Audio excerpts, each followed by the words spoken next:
Begin tonight with continuing coverage of the conflict inside Port Wentworth city government. The city will remain one for now. This after a research group declined to study whether the municipality should be split. WSAV's Brian Ray spoke to city leaders about what the future holds. He is joining us now live from Port Wentworth City Hall with the story.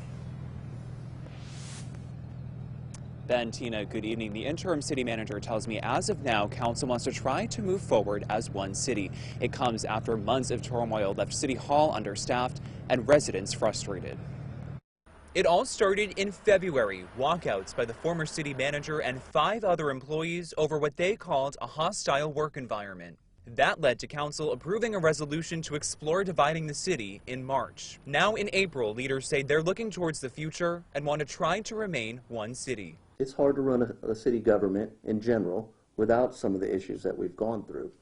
But we're back on track and we're moving forward. And to live in Port Wentworth is a great place.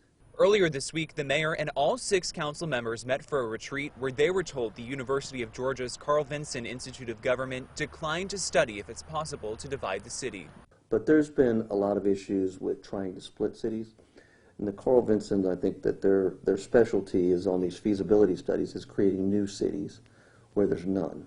Not so much getting into the politics of splitting in existing cities. The city government was able to come to a consensus on 5 shared priorities for Port Wentworth, including building a sports complex and a fire station on the north side. Davis says the city is in a good place. It's remained financially stable and is back to being fully staffed. Now, he says, council's focus is on putting the dissension aside, moving forward, and improving the city for residents.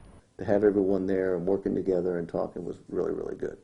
Obviously, it was a retreat. It was a workshop. It was a non-voting type thing. But, you know, we'll see what the council does moving forward. But I think that's where we're going. And the conversation isn't over yet. Mayor Gary Norton tells us the city will continue to look at other options, and Davis says this will likely be a topic of discussion at next Thursday's council meeting. We should also note state lawmakers drafted a bill that would dissolve the city altogether, but that has not been introduced. Live in Port Wentworth, Brian Ray, WSAV News 3 on your side. Brian, thank you.